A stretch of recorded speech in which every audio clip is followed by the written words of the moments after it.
So on my last birthday in August, I spoke with a medium, and I got to tell you, it was quite an experience.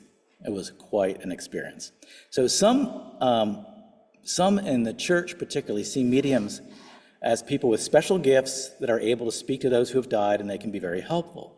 But for the most part, Christian churches and Christians see it as very dangerous and even unchristian. So it raises a big question. Is it okay for us to speak to mediums? Is it okay for us to speak to those who have passed?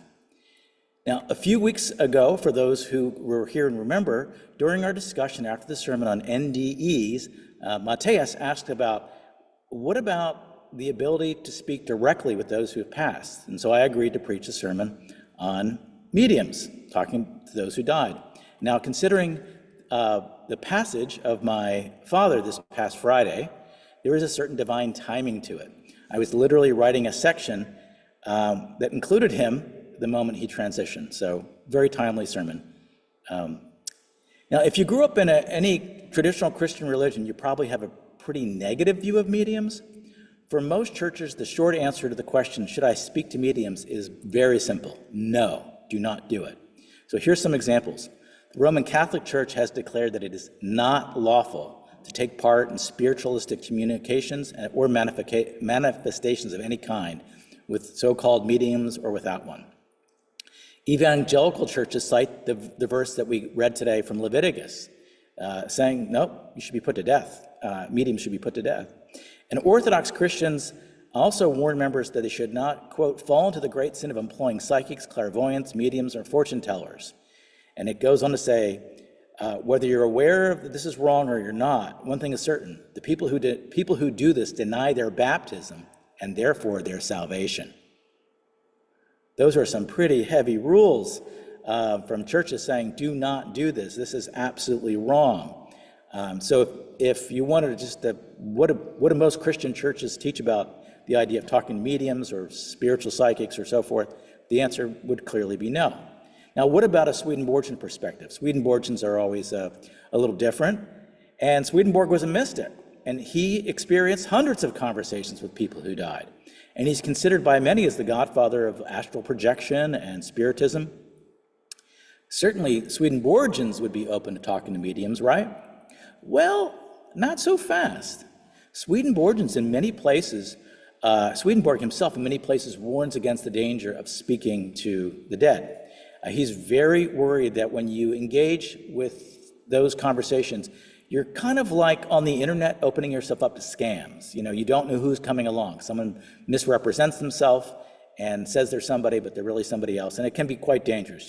So he has a lot of warnings against it.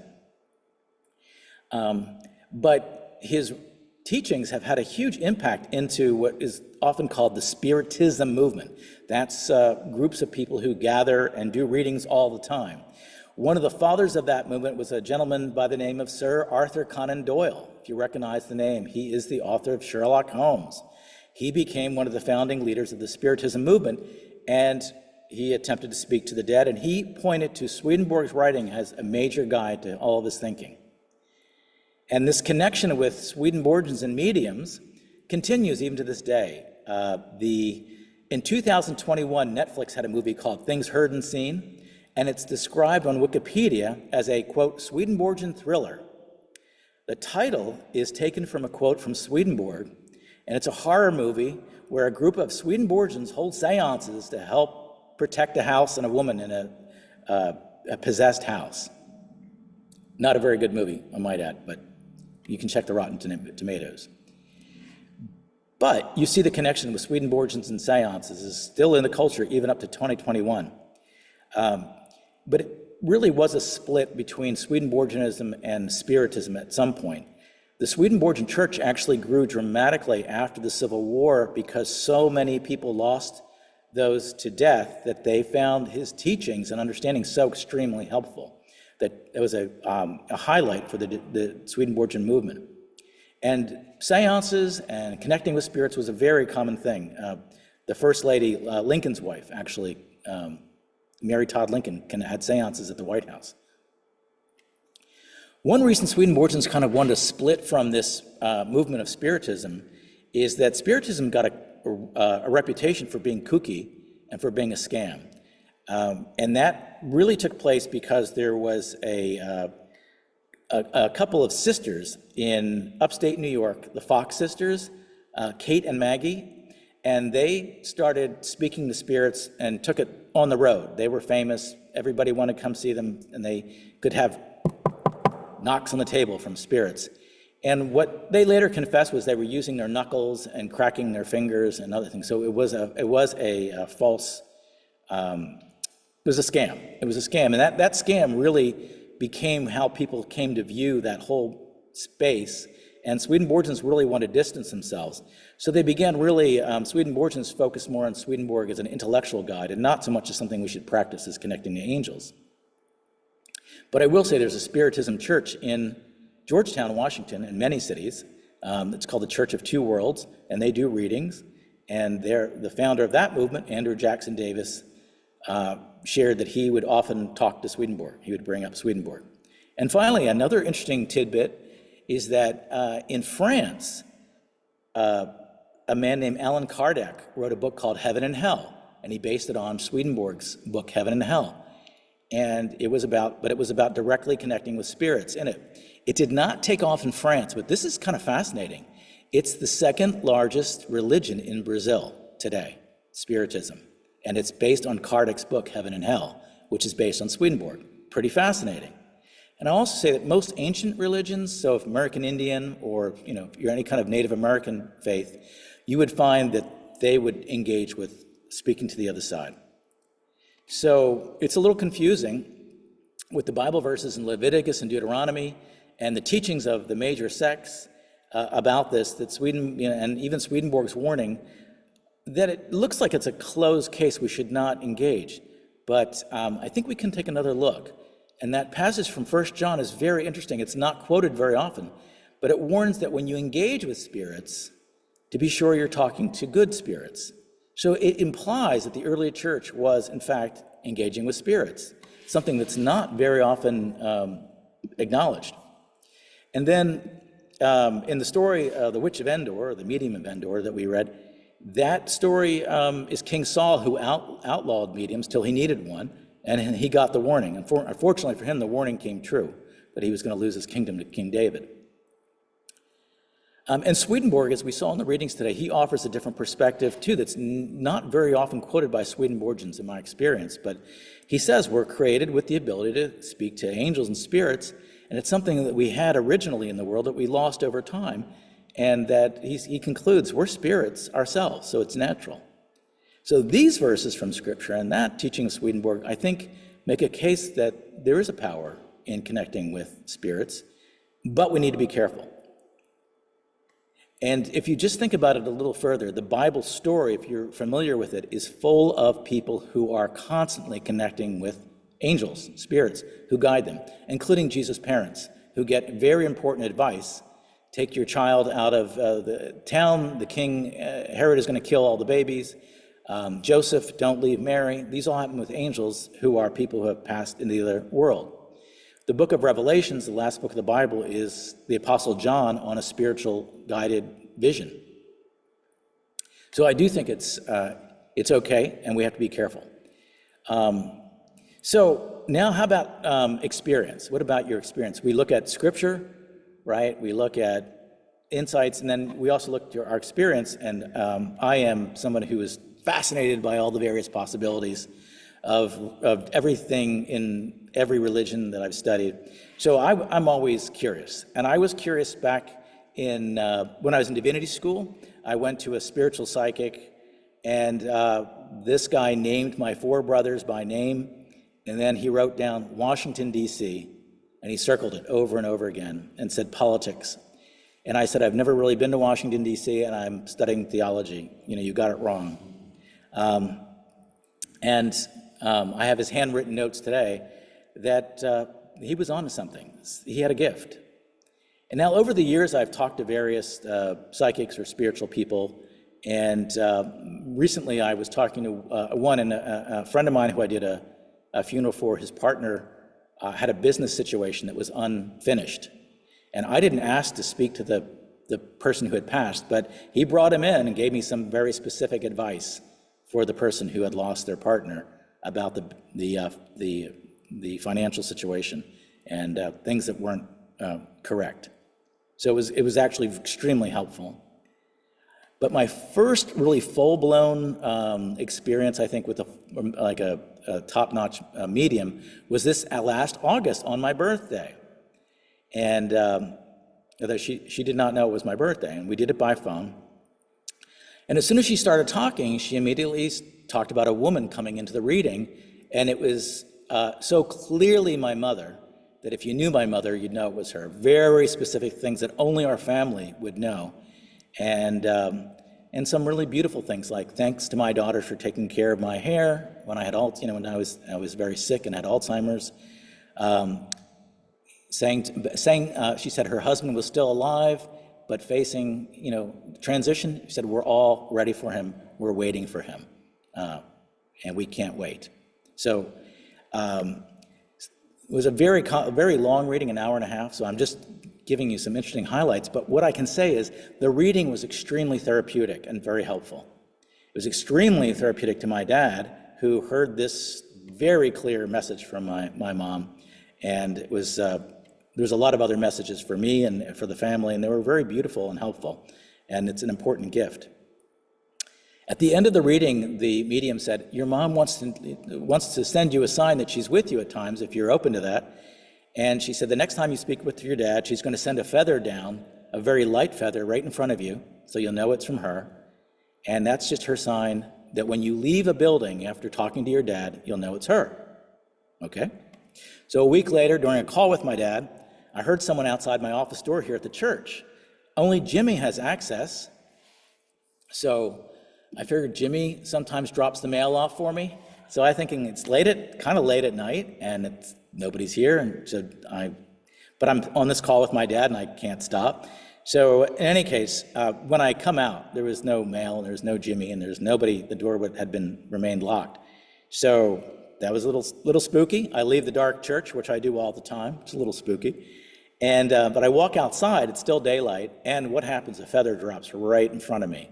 A little light feather drops to the ground in the parking lot. And I'm thinking to myself, okay, no one's going to believe this, so I take a photograph of it. And I thought, even better, I'll take the feather with me to go see my dad, who I was going to go see the next day. I put it in my car. As soon as I put it in my car, a wind blew into my car and blew it back up into the sky. So, believe what you will. I found it very comforting and very helpful, and I think it helped in my spiritual growth. I think it certainly helped in with my family. So I can see a medium as a gift. But I think there's just 4 things I think we really need to be aware of when we're approaching these things, so that I could come up with.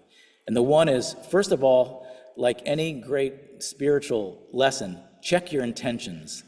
If this is for fun and games, don't do it. If this is for developing a higher spiritual purpose, I think you can. I suggest strongly we stay away from things like Ouija boards. I know it sounds silly, but I've heard too many bad stories. So starting with the right intentions. Why am I doing this? It's not a game. So you have to be very pure in your intentions. Second, pray for protection. Everyone that I've talked about began their session with a prayer of protection, and you should too. There are dark forces out there that would love to attach to you, so you have to be careful and pray for God's protection. Third, be skeptical. Don't give the person you're talking to in the reading any information. Test them out. Use your common sense. Don't let them fish. I remember once I ran into a fortune teller on the street. I just thought it would be on a hoot. I did it. And she said, well, you're going to have some big issues with the woman in your life, your girlfriend or your wife. Ding, ding, ding, ding. Buzzer went off. She was a fraud. But it was a thing you could say to a lot of guys and get away with, right? So let the person who you engage with prove to you. Don't give long answers, and check in to make sure. Use your common sense. Are they the real deal? 4, don't hang out there. We're not supposed to be spending all of our lives connecting to the spiritual world. We're supposed to be living our life here. So if the spiritual conversation is giving you ways to improve your life, then it's helpful. But if you're getting caught up in these constant conversations and these constant connections, you're not living your life here on earth. That's what you're supposed to be doing. So if I could stress one thing, it's intentions, intentions, intentions.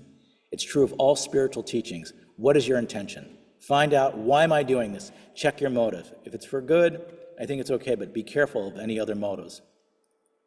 I also believe that at this time in the world, I think more and more people are developing a connection with the other side. And I've heard this from many people who attend church, that they are having experiences like that. So I think that gift is coming back. I remember not too long ago, very confused about the future of the church, what we should do next. And I felt really sad about the thought of selling the church, and I thought, it's such a failure, and I felt so bad for all the people who put all their money and time into the Church of the Holy City. And so I just sat here in the church in the dark, like I often do, and I just said, okay, ancestors of this church, what should we do? I don't know the right answer. And feeling, like, should we fight for it? Should we let it go? And a voice, which I would say was not my own, but a voice came to me and said, we built this in our time. What are you building for your time? That answer helped me tremendously to figure out next steps, and I think that's where we're headed. So can we speak to the dead? I think we can directly through mediums. I think when we connect to angels, we're speaking with people who have died, but we do need to be careful. Always check your motives, be sincere in your desire, and make sure it's helping you become a better angel in training here on earth. Amen. Any questions, comments, thoughts on that topic? Mediums, connection to the dead. Maybe one of the more controversial topics I've talked about, but we cover them all here. Katerina, you have your hand up.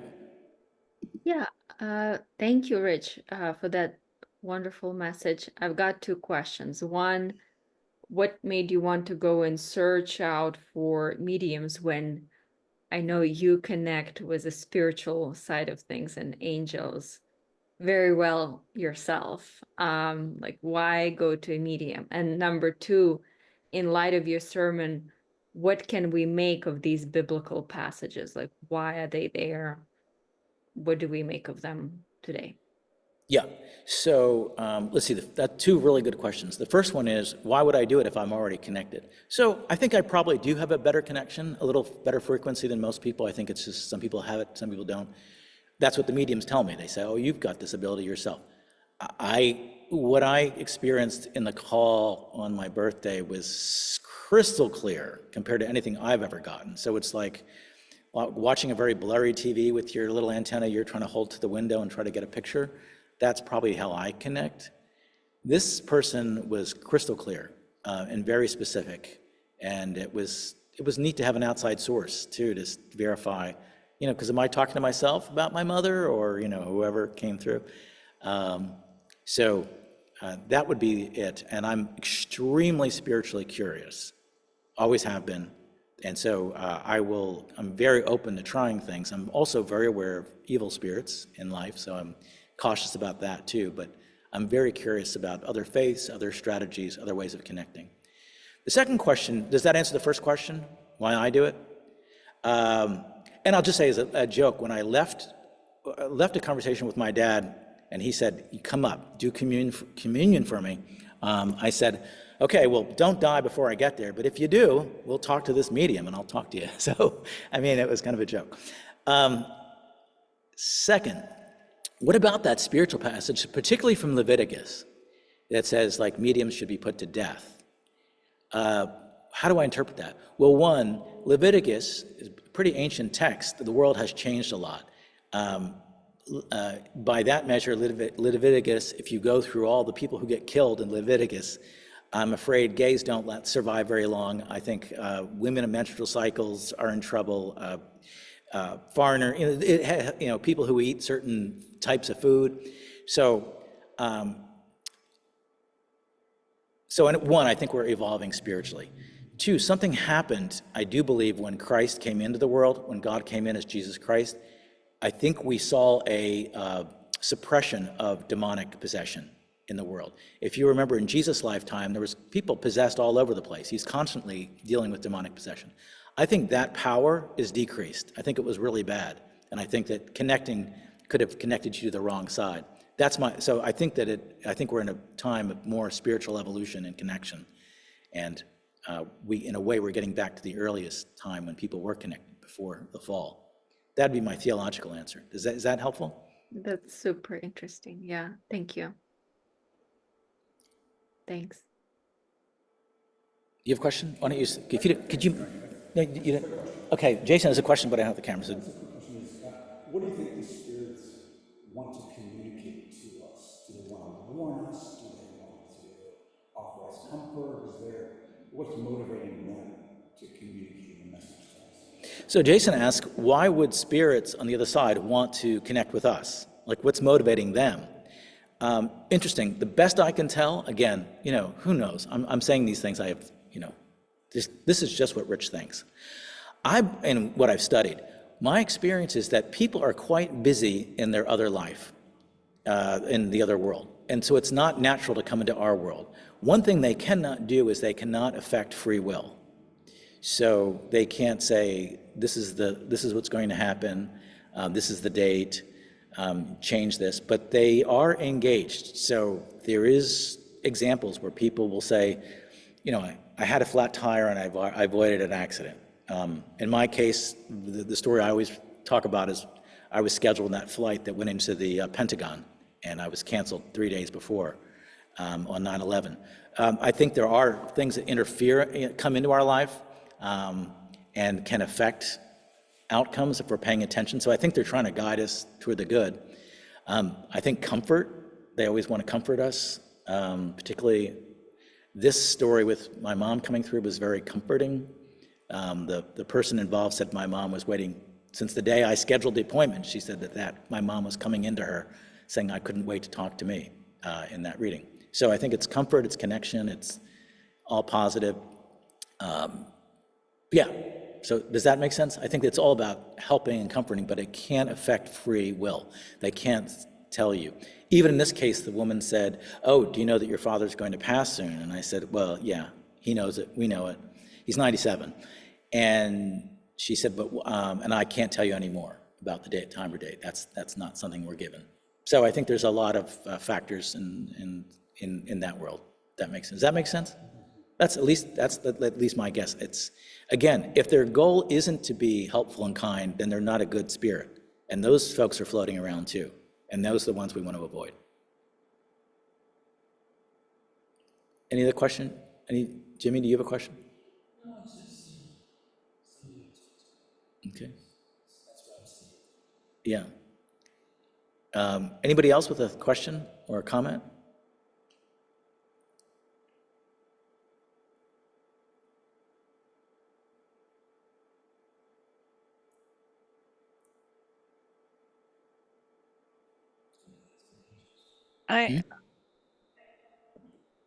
Go ahead.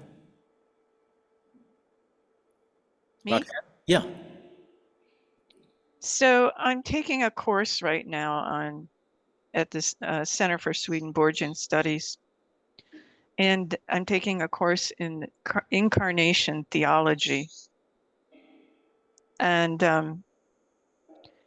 it's really quite fascinating. And it's it's certainly much more than just the Christian tradition. It's it's what do I want to say? It's part of humanity, part of humankind. This need, desire to connect with our ancestors and a world beyond the material. I guess Swedenborg would say to connect with what's real, right? Exactly.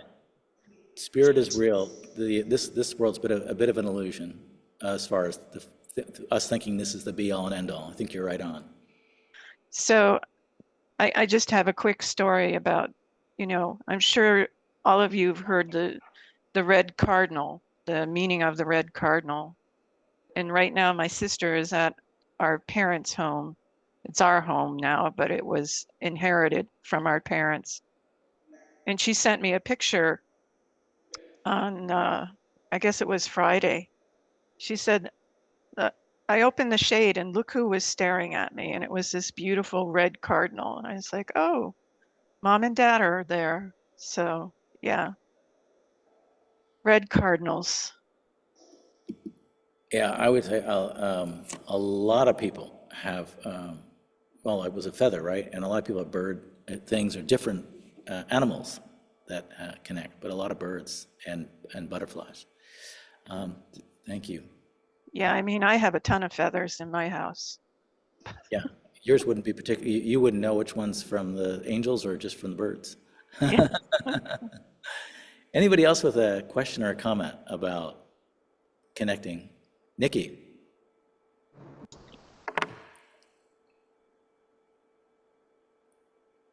Nikki? Are you on mute? You're on mute? Yeah. Oh, can you hear me? Yeah, can hear you now. Yeah. Apologies for not having my camera on. I'm driving back from a park. But I'm curious, when you were in the building and you were asking for, you were praying for kind of guidance, what did the voice sound like to you? Like, what was that experience like? And any practical or any tips on how to get into that place to receive that type of guidance? I think one thing is we all have random thoughts, and I don't know where they're coming from all the time, but we all get like pretty random connections and thoughts, and who knows, they could be spiritual, they could just be our meandering mind or going down rabbit holes. What I'm struck by is when I get advice or thoughts that are not something I would think of. I would have never thought of that phrase. We built something in our time. What are you building in your time? That had never crossed my mind. So it was so different. That's one, but it made perfect sense. You know, I've had various times where people say things or I get things in dreams and I think, that's something I would have not come up with. So that's kind of how I do it too. It's like, wow, that's a new insight. And it's generally, is it good? Is it kind? Is it loving? That's another check. If it's, I do believe when we get voices like, oh, you're a fraud. If everybody knew who you were, they'd never like you. I do believe those are from the hells, I personally. So we can get those too. And I think we can dispel those instantly by acknowledging who they are, saying, you know, you could pray the Lord's Prayer or just say, leave. So anyway, that's how it arrived. It wasn't like a voice in the church. I don't think I could handle that, to be honest, like a loud voice in the church. But it was a voice in my thoughts. And, you know, I'm sure a materialist could say, well, he's psychologically justifying what he wanted to do anyway, but it really wasn't what I was thinking. So that's kind of one. How do you get yourself into a state of that I think it's intentions. I think it's good intentions. I really think that the spiritual vibration is to be, just try to be your best. Try to be as kind as you possibly can and be kind, connecting and so forth. And I think to me, that's the secret, is start with the right intentions, and angels, God is working in your life. That's what God wants, so you'll be rewarded. Any questions? From James? James is also here with us.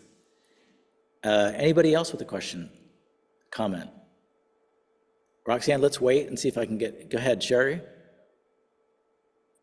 actually Scott. Scott. I had a comment on the admonition to kill mediums in that part of the Bible. A lot of the whole point at that stage in the Jewish history was they were receiving directly the word of God, either through Moses and the Torah or through their judges. Remember, this was pre-kings, before they even had kings. So they were being guided directly through priests and all. And I think that would be kind of akin to if you were a disciple following Jesus back when he was walking the earth, and you would run off to your little hut at night and consult a medium when you had Jesus right there talking to you, like second guessing the voice of God. And also the other aspect, if you looked at how people used mediums and often use them today, to your point, even in your advice, is it's often for an ego thing or personal gain or for more power. It's to, you know what I mean? It's like to be more powerful and have an inside track and stuff. And I think that's always a dangerous thing. You know, when you heard that voice, you were asking. You weren't asking for a voice. You were asking from your heart. You needed to know. And boom, it was given to you. You know, you didn't go seek a medium to do it, and it happened. So, but I did, when I attended the IONS conference with his near-death experiences, there was a medium there who had developed her skills when her stepdaughter had died and was able to communicate with her stepdaughter, learn, you know, was very comforted. And that's what she did to this day.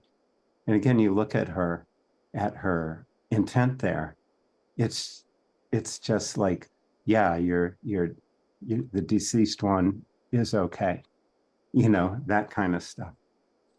There's a purity to that. Yeah. I really like your understanding of that time and space for the Israelites. The other thing, to your point, is that I couldn't share all the verses, but almost a number of those verses about mediums also say don't sacrifice your children to gods. So just to give a picture of that world, there was like a world of like child sacrifice and human sacrifice was a norm for religions of the time when the Israelites are getting going. And this is a big differentiator, saying you don't sacrifice people. You don't sacrifice your children. The little kids were literally, sacrificed to their gods. So it seems to me it was very tied in also with kind of an ancient religion that was not healthy, that was doing something and it was trying to break from that. And I couldn't go through all the verses, but I think you nailed it, that it was that they were doing it for the wrong reasons. And we've also evolved quite a bit from Leviticus, thank God. So thank you for that, Scott. Anybody else? And if not, I will, another question or comment, I'll go back to Roxanne for a quick one before we wrap up.